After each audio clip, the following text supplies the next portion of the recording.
and welcome to Building Your T-Shirt Empire. My name's Cole, and with me is Gavin. Gavin, how is the show treating you? This is a massive year. Show is busy. Yeah. My voice is gone. Perfect. It's amazing. Always great to be at Long Beach. This is my 9th Long Beach show. Wow. That's crazy. Yeah, I think my first one I came out in 2009. Oh, wow. So it's been a little while. Yeah. It's a lot of Long Beach. Yeah. So how about we tell the folks a little bit about us and what we do? Maybe even T-Shirt Empire. How about you start and then I'll chime in. Yeah, so I own Shirt Agency, which is actually real close by in Huntington Beach. And then we started the podcast back in 2016. Yeah. And it's all about meeting different industry people who either own businesses or are starting and running successful print shops. And I love talking to people about the business side of it and getting outside of like just the how-to with the screen printing and get into more like how do you handle the sales, how do you handle the marketing. So that's what really interests me about talking to these different owners. Yeah. For me, by the way, my name is Gavin St. George. Ran a rock shop down in South Florida for 7 years. Ended up selling that shop to a partner. Took a trip to Mexico, and I've been living in Mexico for the past 3 years. Also, I'm the founder of Seps.io. We are an outsourced service for shop owners, garment decorators, screen printing shops. We have a booth over in the corner. So yeah, like Cole say, I had a podcast and you had a podcast, and we just decided to do one podcast. Yeah, I mean, well, we first met in Haiti on an all-made trip, so it's been a little while since we first met. Yeah. You want to tell that story? Yeah, go for it. So, for the guys that don't know, so All-Made originated from Haiti. And if you guys, so I'm Haitian, by the way, so that's where the story linked up. So Cole and I, we was climbing this really steep mountain. Ryan called it a very easy hike. So we was climbing a mountain, and we struck a friendship in that mountain. And ever since then, we've been just hanging out, doing this podcast together. It's been awesome. Yep, absolutely. Well, let's dive into some basic news. You want to get started with the Gildan updates? Yeah, so one of the things that we do in our podcast, by the way, the podcast is called T-Shirt Empire. Look it up on all the platform, Apple Podcast, Spotify. It's also on Instagram. And one of the things that a lot of folks get a lot of value from the podcast is the T-shirt news segment that we do, where we share a lot of the different things that's going around in the industry, just so you could know if you are a screen printer, what's going to affect your business and what's going on around you. So we'll go over some of the highlights of some of the recent news that's been happening around the industry, just to kind of fill you in. So I'll start, then Cole will share some stuff. So if you guys been following, if you guys haven't been following, one of the major players in the industry, Gildan, they've been going through a leadership change, and that leadership change has been a little bit rocky. One of their CEO for 20 years got let go, and there's been some political fights, corporate political fights, because the CEO really wanted his job. The new CEO, the board of director was like, no, you can't have your job back. Some of the investors that invest in Gildan was on the side of the former CEO. So they've been wanting to push that, get the CEO to come back. Yeah, that's wild because it's just such a large company. I mean, they have so many brands even underneath them. Yeah. To see that kind of corporate structure play out publicly is really fascinating. I always like hearing the updates on, who's doing what inside of the industry. Yeah. So I know you do a lot of stuff around AI. There's been a lot of crazy stuff that's coming around AI that could really affect your business. You play around with a lot of AI stuff in your shop. You want to talk about some of the stuff that you've been seeing? Yeah, I mean, this morning we had the AI panel, and it was really interesting to see what some of these like highly successful shops are doing. Yeah. One of the newest tools that is out like literally this weekend is Screen Print GPT, which is getting built with like a collaborative effort from multiple brands. So they're going to be putting all of their information into one trained AI, which is going to be a phenomenal tool because you're actually going to be able to go log in for free because the industry's paying for it. Yeah. And just ask a question about the screen mesh, ask a question about the emulsion. And all of that data has been trained on the official data from the manufacturers and how they want you to do each step. Yeah. So you'll be able to just go in and say, hey, what mesh should I be burning this on? Why am I having an issue with my halftones? Yeah. Why is this not burning with the light hand feel that I expected? And that's going to be just a massive tool. You can sign up for that right now. Screen Print GPT is already live. Fantastic tool. And people are using these different AIs in a lot of exciting ways. Another one that's interesting right now is Logo GPT. Logo GPT has you scribble any little doodle, including putting things like text on it. Yeah. And then it goes and it turns that into a flat graphic logo that you can then throw into Adobe and finalize, or you can just send it out as multiple mock-ups for customers. Yeah.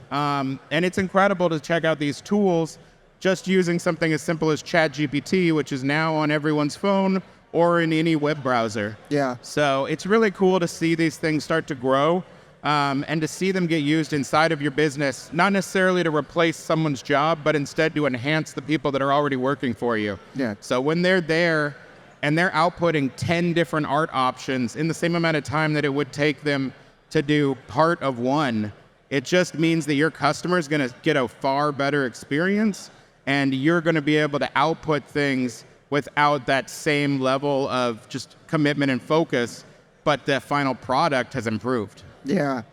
As a small business owner like all of us, I think ignoring the change in AI is right now you'd be shooting yourself in the foot because right now every industry is adapting this. And this tool by Baumgart, Screen Print GPT is a crazy, amazing resource to have because as we know, a lot of us, we get our information from these Facebook groups or we try to go to YouTube and it's all over the place. They have one centralized place so you could find resources. Information is really, really important. And leveraging also those AI art.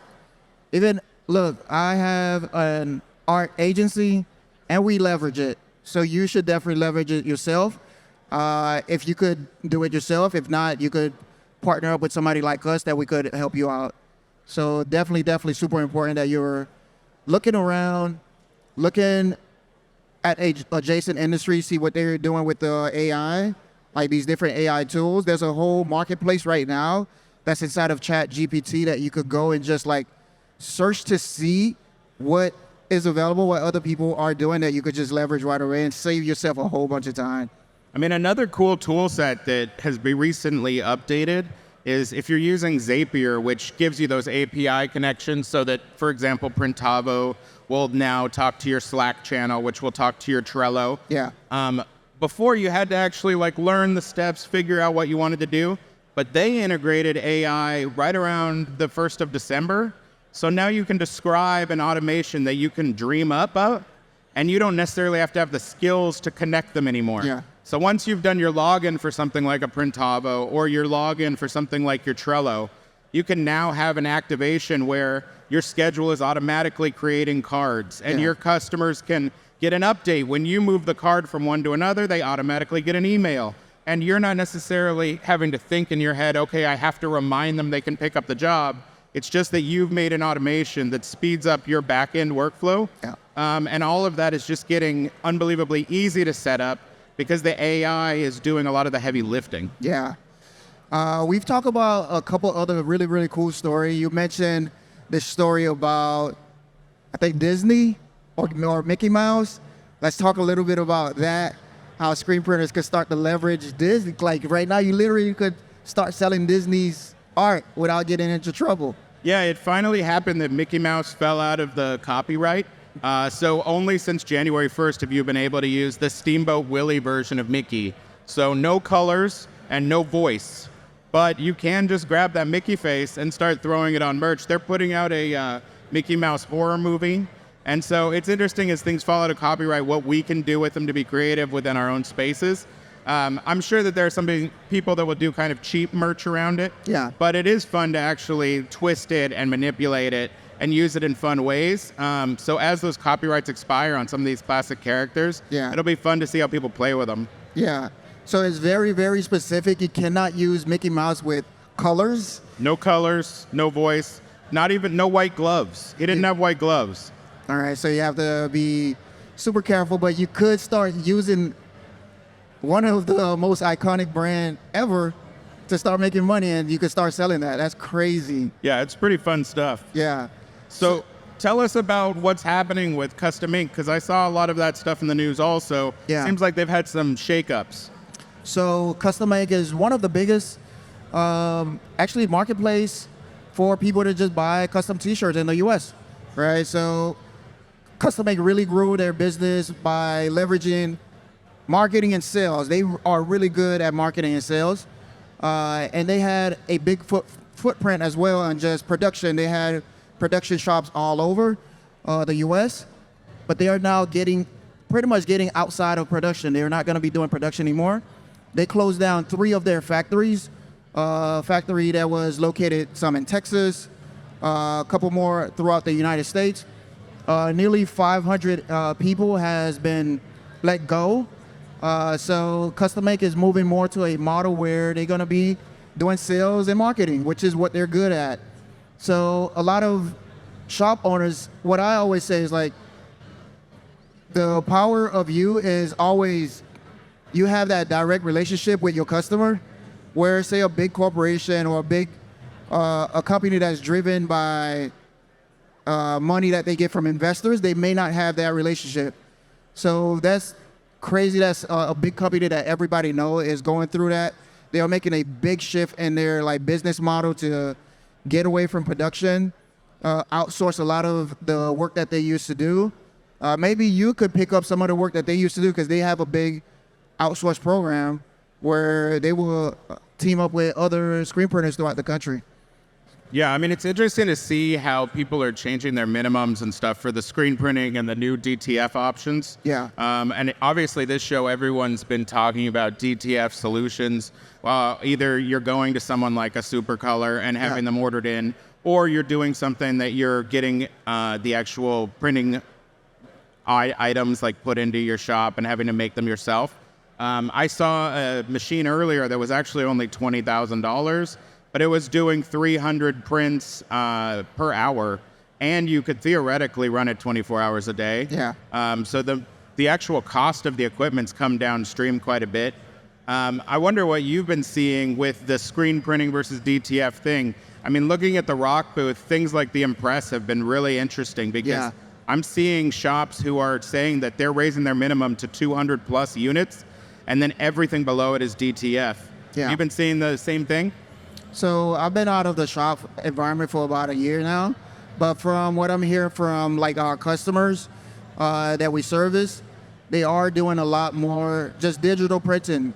Screen printing is becoming a specialized thing in their business, and it's very selective. They are very selective on who that client is, by just the conversations that I'm having. It is, I think it's too easy not to leverage it, like this DTF and digital. Folks that's just in their basement, they're getting a machine and starting printing T-shirts, while you as a professional shop that already has a branding, that already has logistics, you could leverage that a lot easier than say somebody else that doesn't have, say, branding or anything else. So yeah. Yeah, and people who already have the autos or even manuals, I've seen people put in like a Stampinator, and they have a manual shop, but now instead of going to like a Stalls and getting clamshells, they're just putting a Stampinator in line on the manual so that they can just spin it around and go pretty fast, honestly, applying the DTFs. And they can still save money running the job as a 1-color, 2-color, but they no longer have to explain to customers why they can't do complicated art. Yeah. Let's talk about this story from Tiger Woods. I thought that was a real cool story. So you have all the details about that, so I'll let you talk about it. Yeah, so it was the longest running sports deal in history. It was a $250 million deal with Nike, and it's now over. So it'll be interesting to see in this like post-Tiger Nike relationship where Tiger goes, whether he's going to be looking to either potentially create his own brand and take that on and try to figure out all of that and all the logistics of it. Or if he's going to just show up at like Callaway or Titleist and suddenly get another massive contract. So I don't think Tiger would listen to us, but if he did, I would tell Tiger Woods, go partner up with somebody. Don't try to create your own thing. But it's crazy. It's crazy to see. I think it's a good thing. I mean, that relationship lasted for a long time. They both got what they wanted. Nike got what they wanted. I'm sure Tiger Woods got what they wanted from their relationship. But it goes to show how just like merch, like that deal for Nike was what? Well, I think you said the number was like over $1 billion. Yeah, just the Tiger merch had done over $1 billion through the Nike sales. Yeah. So to pay Tiger Woods $250 and get $1 billion, that was a good deal for Nike. Not a bad deal at all. Yeah. All right. So what's another story that we have here? Okay. So let's talk a little bit about this. That's been so I'm pretty sure a lot of you guys get your blanks from the major suppliers. So Sanmar actually just launched out a bunch of new styles of garments. Actually, over 120 new styles of garment, and all of their different lines, right? So there's a bunch of new T-shirts, new hoodies, new sports apparel that you could leverage. We do have a story that's on our Instagram page that you could check out that gives you a lot of the details that what Sanmar is doing for this spring season. It's actually pretty cool. Like they're launching a bunch of just like new colorway. There's this new bag. So if your customers need bags for like sportings or whatever, so Sanmar is launching all of that. Yeah, it's been really fun to walk around the show and see the different brands' releases. I like the new 6.5 ounce that Next Level was showing off. That's a real nice garment. It's interesting to see the industry kind of adjust to kind of that AS color style, like that heavyweight trend. And it's interesting to see how people compete on price in those different categories. I really like that heavy hand, but also you don't want to like price out your consumer. So it's a balancing act there to make that work. Yeah, that's awesome. So is Kevin from Set Sales, if you're available, we'd like to come and talk to you for a little bit. We'd love for you to guys to hear what Kevin has to say about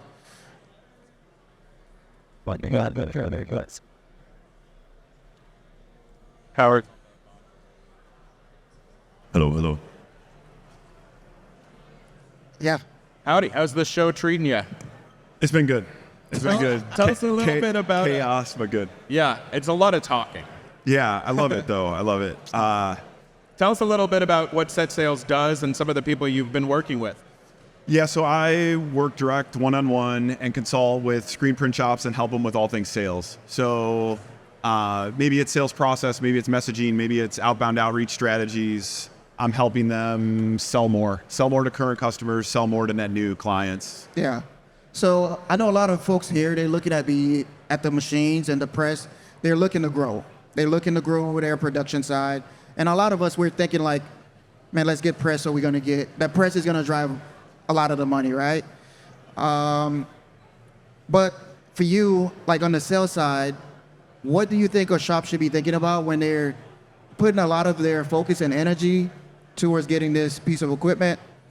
How should the shop be thinking about, man, how can I generate sales to feed that machine? Yeah, it's interesting. I'm going to steal a quote from Stephen Farrig from Campus Inc. He always talks about like, if you could invest $50,000 or $100,000 into one piece of equipment, what would it be? Like he'll ask shop owners that. And Steven's answer always is a salesperson. Like get me someone that can feed that machine and feed the equipment that I have, right? So, yes, I love that shops are here thinking about and focusing on production and driving efficiency and getting new equipment and updating shops. Like I love that. I just want to take 5% of that time, effort, investment, focus, and put it into revenue generation, put it into finding new customers, putting it into getting more from your current customers that are there. Yeah, it's just steal a little bit of that production back-end work and push it into front office. As like a smaller business owner, I end up doing a lot of the sales myself, my wife does a lot of the sales. And so to us, we, in a lot of ways, don't even know what a salesperson wants out of us as an owner.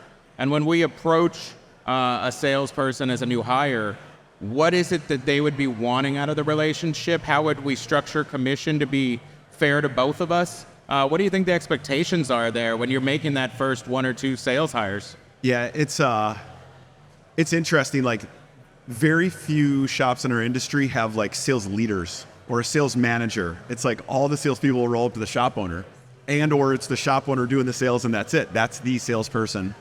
But I'm starting to see more and more shops step outside of that and start to bring on salespeople and like now grow it and build it. And as the owner, I'm getting pulled in a bunch of different directions. I can't be held accountable to focus on selling always.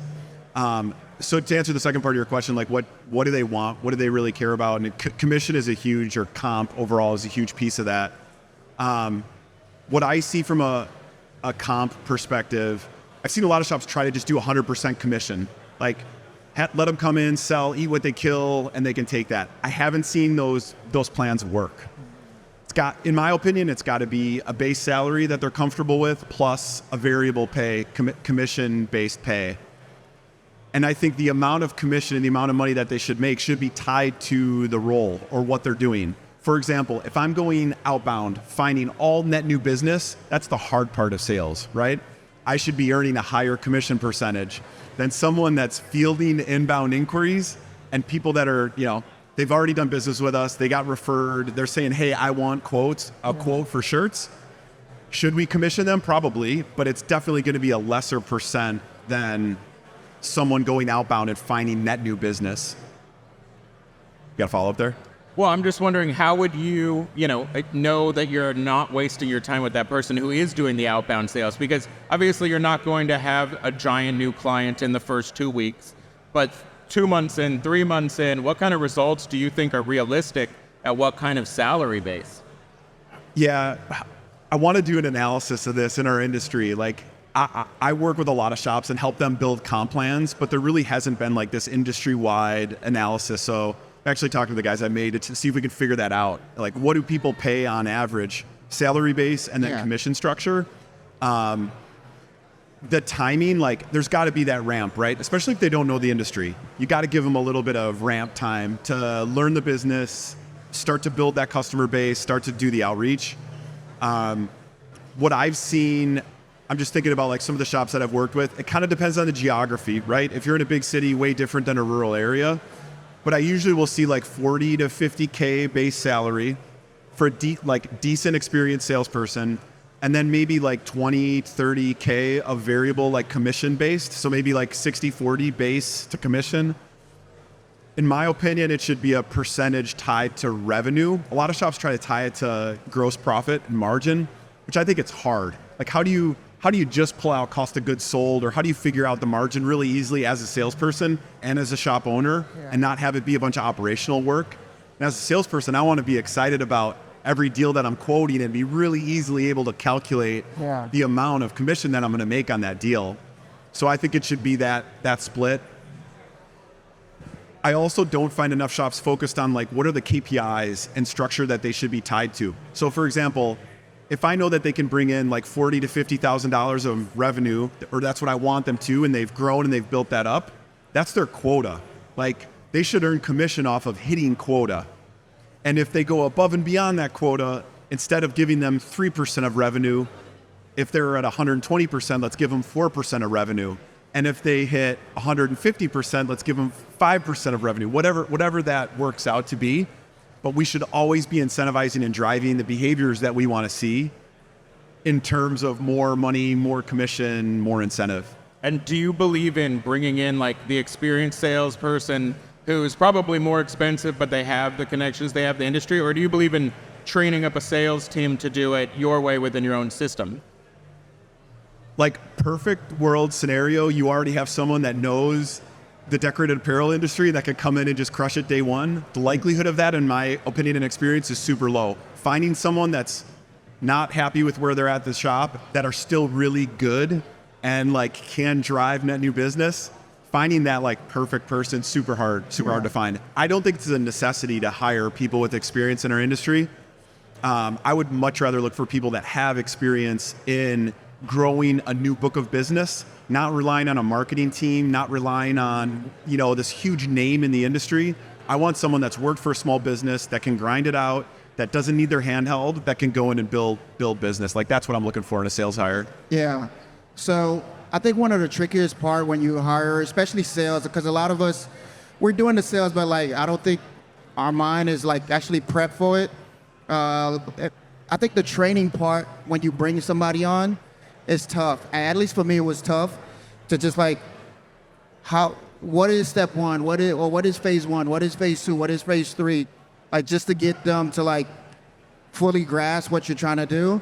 What have you seen, or what are you doing with your shops to help them just onboard, train, get that person to be that superstar? Yeah.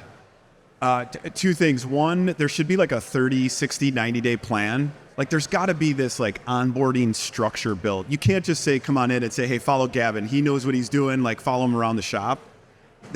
We got to put a little bit more structure behind it. So I'll build out like, what do we want to accomplish the first 30 days, 60 days, 90 days? What specific goals do we want to hit? What skills do they need to drive? What internal processes and methods should we dial in? So there's got to be that like onboarding checklist and or onboarding plan. What I like to do is give them a template, but have the new hire like own it. So it's not a done 90-day plan. It's like a skeleton of it, and that new hire that comes in needs to fill in those blanks. And what I found is like, if they have that ownership of the plan, they're going to focus more on execution of that plan. It's not now, Kevin gave me this onboarding plan, I'm going to try to go execute on it. This is the onboarding plan that I built for myself, and I want to exceed this and hit this in the first 90 days that I'm there. The other thing that I found that shops mainly do a bad job with is like, the first 2 weeks should be like totally scripted and in the calendar. You never want that person in like the honeymoon phase of getting this new job. They're all pumped and excited to be like, what should I be doing right now? Like, what am I supposed to be doing? That calendar should be dialed for the first 10 days of employment. From the time they get into the shop to the time they leave, here's what they're focused on. All this stuff takes time and effort and focus to build it out. It's not easy, but once you do it once, you can just rinse and repeat. And you can use that shit for production employees too. It's the same thing. Yeah. Yep, absolutely. Yeah, I wonder, when you've got these new hires coming in, do you find yourself stepping away more to give them that freedom? Or in the beginning, does it feel like you need to kind of hold their hand? I'm personally terrible at holding people's hand, and I want them to just magically perform, which doesn't work for me. So what do you think that balance is between, dedicating 2 weeks of your time trying to train them on, and also having the expectation, like, here is that list of tasks, now, like, leave me alone for the rest of the day? Yeah, like, it doesn't mean that you, as the owner, have to dedicate all that 2 weeks to holding their hand. You got people in the shop, like, they should be following different folks. You should delegate some of that onboarding tasks to different employees. You can give them, Screen Printing 101, they could do on YouTube, right? Like, watch videos. Like, you don't have to be managing and owning it. I do think it's important, though, to like be there with them and support them and check in. What I love about that 90-day plan is you should be putting time in the calendar for check-ins. And in that first 2 weeks, it's every day. Then it's like once a week, and then it's once a month. And it's like the culmination of this should be like a celebration of they have now onboarded. But yeah, it kind of depends on the person too, right? Like, some people might need a little bit more hand-holding than others. Some people, let them go, let them run. Yeah. Go ahead. Now, we're going to wrap up because time is coming up. So I know for you, set sales, you got Sales Inc. Touch a little bit about that. Tell us a little bit what that is and how to get in touch with you. Yeah, so outside of the one-to-one consulting that I do with print shops, I started a membership community for shop salespeople and shop owners. It's called Sales Inc. It's sales.ink. We're running our second cohort. First cohort started in July. ton of good feedback. Really, really excited about what we've built and the team members that are in it. So second cohort starts in January, and I'm hopefully going to continue doing this. Every 6 months, kick out a new cohort. 15 non-competitive geography shops get together, meet twice a month, hang out in a Slack channel, talk all things sales, build strategy, try to focus on that. And I'm over there. Cool. Awesome. Well, thanks so much for coming. Yeah, thanks for having me. with us. Appreciate it. Ryan Moore, come to the stage.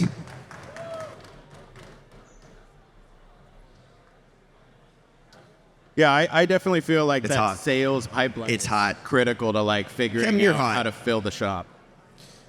Definitely, man. That's like the equipment's so important, but the sales drive the business. How you doing?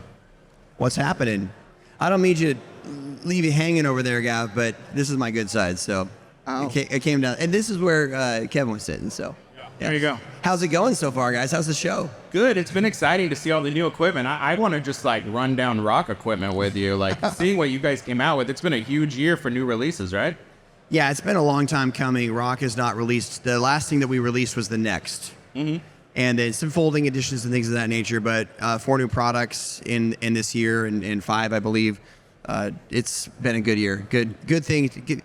When you release a new product, it always brings excitement and new opportunities for decoration, but also just excitement. People are excited about it. Yeah, I've heard a ton of people talk about the Impress, like specifically. Doing that like high-speed DTF is like a really different way to approach it because so many people are used to that clamshell, so they think it's slow, but it doesn't have to be. Yeah, with the Impress, everyone was asking, what are you going to do in the DTF space? Like, well, we're not we don't manufacture like the printers for it. We're not in that price parameters. Like, we manufacture printers, but they're high-end, they're industrial for digital printing, and we're not going to compete with what is available for the DTF market. But we can offer a solution to automate the actual process. And so Rock's been doing that on the level, we call it the Rock level, on the Rock Now for years. It was like, hey, can we put those on a smaller press and actually just do that with DTF transfers or screen print transfers or whatever kind of transfers? So that was the vision that we worked with Mike and Supa Bill to really concept how to configure that press and to make sure it would actually work for the process. So it's configured in one of 3 different ways, 2 presses or 3 presses, but you can spin multiple ways with the click of the button. So you could do a pre-press and then a press. You could do a post-press as well. Like for hoodies, sometimes a post-press is better. So, but have you seen what's coming on that? No, what's coming?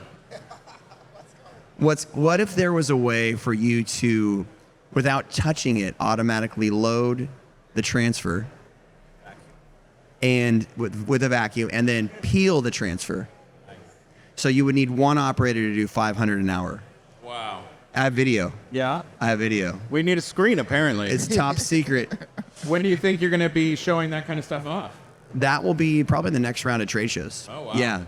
Yeah, it's pretty cool. The Rock team have been working really well with Bobby. Bobby's on our Rock US side, the Rock Portugal team, and they have a great collaboration. There's some really cool, amazing engineers over there that have come up with this stuff. So it's like robot, Lego, peel it.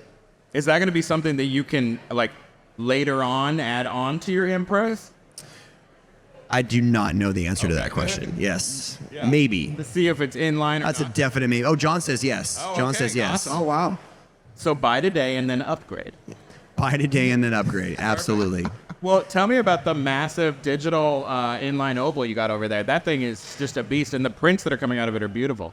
Yeah, the Rock Now is, we've actually one of the first people to develop that technology, and it has been drastically improved over the years that we've learned. I think this is the Gen 4 system that we've come out with. It came out, I think we first dropped it at Printing United 2018 in Texas, but this is definitely the next level of it. So we're going on polyester now. We're going straight to either type of light or dark garments, depending on the pretreatment. So it's got multiple pretreatment systems built in with it. And then the unique properties of how we've developed the ink system with DuPont that allows it to crash and dwell between the white and the color provides the ultimate wash fastest and quality. So quality is comparable to screen printing, wash fastest comparable to screen printing, which this is the only digital print that we know of that actually passed the stringent test of Nike to make sure that wash fast, it just stays on the garment. Yeah, that's amazing. So you actually can just on the fly from the tablet module control which pre-treat you want to assign to it? No, barcode. So it's all barcode into the software systems. So the shirt goes on, and then it tells it white, dark, polyester, whatever you need, and it prints it. We're actually coming out with a labeler for that, so we're working with the TagBot team to put the TagBot on the Rock now, so it will have inline labeling with it, off, onto the dryer, onto the folding system, and then everything's integrated. So Rock is also the only production, we call it the digital production system, that is start to end. Digital, drying, and folding packaging, ship fulfillment. So with 2 operators on the now, 1 operator on the now, 1 at the end of the dryer, 2 operators, you can do 200, 220 unique digital prints shipped out the door per hour. That's 2,400 prints an hour. If you're making $4 a print, that's about $10,000 of profit per shift. Before labor. And this is all coming straight out of a web-to-print system, so you can go from your customer's upload straight through without really touching anything. Yep.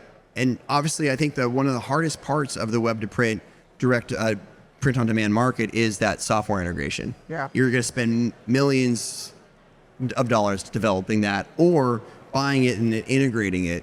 So we do have shops that are using the now without like the high-end integration systems that are either manually feeding it because you can manually barcode scan it, or you can run just small production runs on it. So there's multiple ways to use it, but the ultimate way is to integrate it into a print-on-demand system.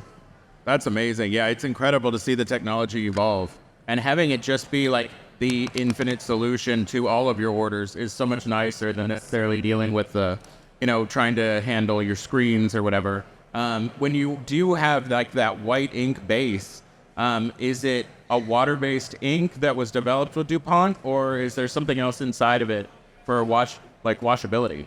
Yes, it's a water base, but it's got titanium dioxide in it. So it's like the white to make it bright is very similar to every other digital ink out there.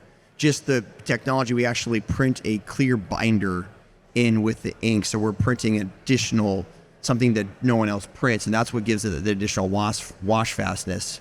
And also the chemistry to crash between the white and then the color. We're also running 6 colors, not just CMYK. So you get a wider color gamut, brighter colors that wash better. Yeah, that's amazing. And can you actually add any heads to do like a screen printed head in line? That was the initial vision of it. Yeah, had a version of it like that. But we've really taken that off because the print-on-demand market doesn't call for that. So maybe a screen printer could provision it. Like the cool thing about Rock is anything's configurable. And that's why like the old tagline used to be like creating solutions, so we, now we're your partner in print, but we're really built to make unique solutions like the Impress, like the Now, like the folding pack systems to build opportunity to, either go faster or reduce labor in the market. And like for 2024, I'm also wondering, what are your plans with Made? Because Made is such an awesome project that you were involved with. What are you looking to do with it this coming year? So I know you guys were at Print Hustlers, right? Yeah. Print Hustlers, that we're doing that again. This is going to be the Cleveland this year at the Rock and Roll Hall of Fame. So excited for that. We're rolling out our major rock tour. So taking that on the road. First tour date is going to be April 19th in St. Louis at Grimco, and Logo Daddy are doing a release of Logo Daddy's new facility. John Gibbs over there. And so we're going to be doing a one-day. Those will be one-day kind of, not mini classes, but one-day intense classes followed by like either a party or an open house or something like that. So we're going to do tour dates like to do in LA, Denver, on the East Coast, Northeast, Southeast. Yeah. So we're kind of taking that on the road. And then we have a really cool conference called ThreadX, which is, we're doing it a little bit differently. It's going to be at the Sundance Resort, at Robert Redford's Resort. And we're trying to get leaders and innovators in this space in one room, about 120 to 140 people. It's all inclusive. The tickets are all inclusive. And it is really meant to up-level our industry, but through community. I was talking to some of our competitors at this show, and it's like, man, we're at a show. We're not gonna bro out. Like it's gonna be like, hey, we might say hi or like might take a drink at the bar. But we're not gonna get a chance to actually sit down and talk.